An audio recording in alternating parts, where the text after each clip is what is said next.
Bienvenue dans les podcasts de l'Observatoire du New Normal au travail. Aujourd'hui, je vais vous parler d'un accompagnement développé par l'Observatoire. Un dispositif de décentrement intitulé « Je suis toi, tu es moi dans le New Normal au travail ». Comme les 3 autres accompagnements proposés par l'Observatoire, il s'appuie sur l'expertise d'une équipe de chercheuses spécialisées en transformation digitale et recherche-action, qui apporte une valeur ajoutée car elle travaille à la mise en perspective des transformations vécues par les acteurs dans leur pratique métier. Cet accompagnement vise un objectif simple, mieux comprendre le travail des autres pour favoriser la coopération et le fonctionnement collectif. Dans cet épisode, je vais donc vous expliquer le contexte dans lequel cette démarche s'inscrit, son fonctionnement concret, ce que son expérimentation dans une entreprise a permis d'observer, et enfin et surtout, je vais vous parler des apports de ce dispositif.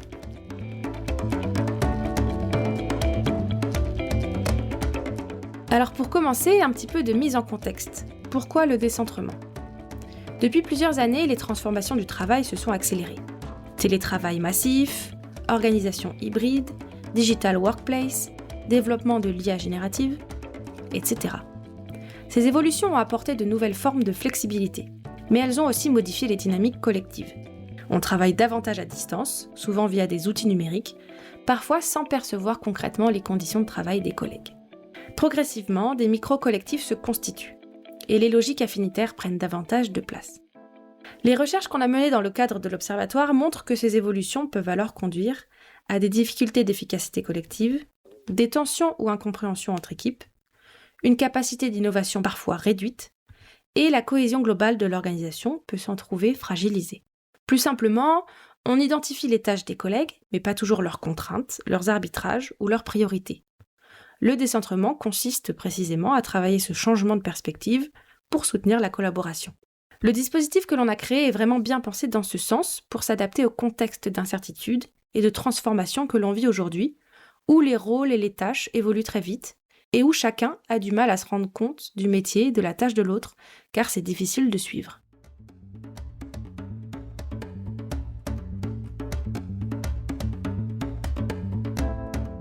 Parlons maintenant des fondations théoriques. Le dispositif s'appuie sur plusieurs approches reconnues. D'abord, l'apprentissage expérientiel. Les travaux de David Kolb, un psychologue américain, affirment qu'on apprend principalement à partir d'expériences vécues, puis de leur analyse et de leur réinvestissement dans l'action, plutôt que par simple apprentissage théorique. Ensuite, on s'est appuyé sur certaines pratiques RH, comme le job shadowing, un processus d'apprentissage qui permet à un apprenant, souvent un nouvel employé, de suivre et d'observer un collègue au cours de ses activités professionnelles quotidiennes. Ensuite, la peer observation, l'observation entre pairs, c'est-à-dire une pratique professionnelle où des collègues observent mutuellement leur travail afin d'échanger des retours constructifs et d'améliorer leurs pratiques. Le dispositif qu'on propose combine ces approches en tenant compte des problématiques spécifiques liées aux transformations digitales du travail. L'idée est que la compréhension concrète du travail de l'autre peut améliorer la communication, la coopération et la résolution de problèmes. Alors concrètement, comment ça se passe ? L'accompagnement se déroule en 4 étapes structurées. L'étape 1, c'est le lancement. Une première rencontre a lieu en distanciel avec les RH et cette réunion, elle permet de clarifier les objectifs de l'entreprise, d'identifier leurs attentes, de sélectionner les participants, les collaborateurs qui font travailler sur le décentrement, et puis de fixer un calendrier. L'objectif, c'est qu'un cadre de travail clair soit posé afin de favoriser au mieux le déroulé de l'accompagnement. Deuxième étape, c'est le cœur du dispositif. C'est le jeu de décentrement qui là se déroule en présentiel. On a 6 participants, ou 4 ou 8, mais il faut toujours un nombre pair, qui travaillent avec 3 animatrices. Alors le plus intéressant, c'est de sélectionner dans la phase précédente des collaborateurs qui se connaissent peu et qui font partie d'entités différentes. Sélectionner par exemple une personne à la comptabilité, un ou une commerciale, une personne de l'équipe marketing, une autre dans la team projet et une ou un informaticien, etc. La session débute par un temps d'accueil, puis le jeu de décentrement comporte 3 temps. Premier temps, qui suis-je au travail ? Chaque participant à l'écrit décrit son activité, ses responsabilités et ses contraintes. Deuxième temps, c'est « je suis toi au travail ». Toujours à l'écrit, chaque participant essaye de décrire l'activité des autres participants. Troisième temps, c'est l'échange en binôme. Pendant quelques minutes, des binômes sont formés afin que les deux participants comparent leurs représentations respectives. Évidemment, le but, c'est que les participants rencontrent tous les autres. Ces échanges en binôme sont enregistrés pour ensuite réaliser une analyse de données textuelles. À l'issue de ces 3 temps, une discussion collective a lieu. Ce temps d'échange permet d'identifier les prises de conscience, l'amélioration des connaissances au sujet du travail des autres, les enjeux identifiés, et il permet aussi de commencer à discuter des pistes d'amélioration. 3e étape, ce sont les entretiens individuels. Avant cela, les animatrices retranscrivent et analysent les échanges de la séance de décentrement en présentiel. Chaque participant reçoit ensuite une fiche individuelle comprenant notamment un indice de reconnaissance de son activité, c'est-à-dire le niveau de compréhension de son activité par les autres collègues, et un indice de décentrement, donc sa propre capacité à se mettre à la place des autres et visualiser l'activité de ses collègues. Un entretien individuel est alors organisé avec chaque participant pour échanger autour de ces éléments et identifier des pistes d'action, des solutions pour mieux collaborer avec ses collègues. Dernière et 4e étape, c'est le débrief collectif. Cette dernière séance réunit les participants, la direction et les RH ou les commanditaires de l'accompagnement. Cette réunion, elle permet de faire un retour sur le dispositif avec une synthèse des observations et surtout une identification d'axes d'amélioration. Un plan d'action collectif peut alors être élaboré. Alors expliqué en détail comme cela, l'accompagnement peut paraître long ou lourd, mais il faut savoir qu'en réalité, le dispositif prend très peu de temps à l'entreprise. Il faut compter environ 6 heures de temps pour la mise en place, la session de travail et le débrief collectif. Ce dispositif, il a été expérimenté l'an dernier, en 2025, notamment au sein d'une organisation partenaire, NeoCase, dans un contexte de transformation des modalités de travail, marqué en particulier par le développement du travail hybride et des outils numériques collaboratifs. Sans entrer dans les éléments propres à cette organisation, on peut dire qu'à l'issue des 4 séances prévues dans le dispositif, les participants, comme les responsables du déploiement, ont exprimé leur satisfaction quant au travail réalisé.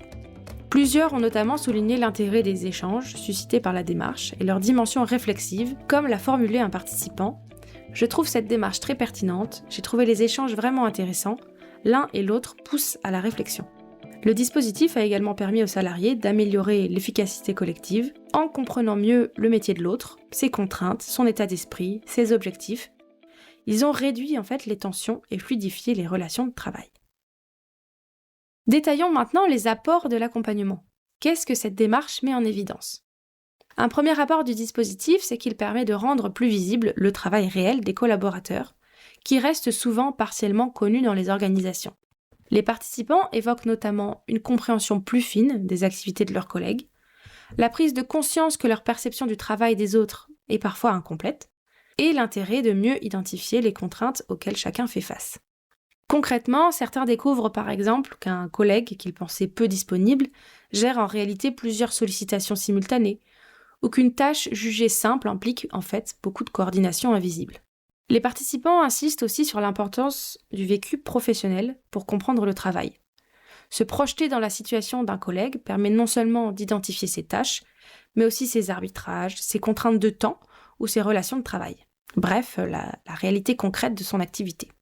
Ce travail ouvre souvent des discussions plus larges sur l'organisation du travail, comme sur la circulation de l'information, la coordination entre équipes, ou encore l'équilibre entre la répartition des rôles et le travail collectif.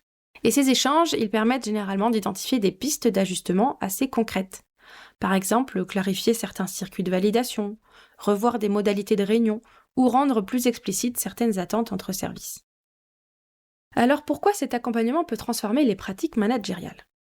Ce type d'accompagnement ne fonctionne pas comme une formation descendante, classique, théorique. Il s'agit plutôt d'un dispositif d'analyse collective du travail qui peut faire évoluer progressivement les pratiques. Plusieurs mécanismes peuvent être observés. D'abord, un élargissement du regard sur le travail. Le décentrement amène managers et collaborateurs à regarder davantage comment le travail se fait réellement et pas uniquement les résultats. Ça conduit souvent à mieux prendre en compte les contraintes organisationnelles ou relationnelles. Par exemple, des délais liés à d'autres équipes, ou des outils qui complexifient certaines tâches. Ensuite, une évolution du dialogue collectif. Le dispositif, il crée un cadre où l'on peut aborder des sujets parfois peu discutés, comme la coordination, la reconnaissance du travail, les effets du travail hybride ou encore la répartition des responsabilités. Ce type d'échange, il permet souvent de prévenir des tensions ou de fluidifier certaines coopérations. Enfin, un soutien à la réflexivité collective, comme on en a déjà un petit peu parlé. Le travail sur les perceptions croisées encourage une posture plus réflexive chez les collaborateurs. Cela peut contribuer à ajuster les pratiques de communication, à clarifier les attentes et donc à renforcer la coopération au quotidien. Lors de l'expérimentation menée notamment avec NeoCase, la direction a par exemple envisagé d'étendre le dispositif à d'autres populations, notamment aux managers intermédiaires, afin de croiser davantage les points de vue et d'alimenter la réflexion sur les pratiques de travail. Plus largement, ce type d'accompagnement montre qu'un travail autour de la compréhension mutuelle peut constituer un levier pour accompagner les transformations du travail et soutenir l'efficacité collective dans des organisations qui sont de plus en plus hybrides et digitalisées. Par exemple, c'est un dispositif qui est parfaitement adapté pour les organisations en phase de reconfiguration ou restructuration profonde, comme dans le cadre d'une fusion, d'un rachat d'une société ou d'une réorganisation lourde, avec par exemple une fusion de services, une externalisation des activités ou l'introduction massive de technologies comme l'IA générative. Pour conclure, mieux comprendre le travail des autres, ça reste souvent la base pour mieux travailler ensemble, surtout aujourd'hui dans des organisations plus hybrides et plus digitales. Avec ce dispositif de décentrement, l'Observatoire du New Normal au travail propose simplement un cadre pour prendre ce temps de compréhension collective et voir ce que ça peut changer concrètement dans le travail. N'hésitez pas à nous contacter si vous êtes intéressé par l'accompagnement « Je suis toi, tu es moi » dans le New Normal au travail. Pour plus d'informations sur le dispositif ou sur nos autres accompagnements, vous pouvez consulter notre site internet observatoire-nnt.com dans la rubrique Intervention. Je vous remercie pour votre écoute et à bientôt pour un prochain épisode.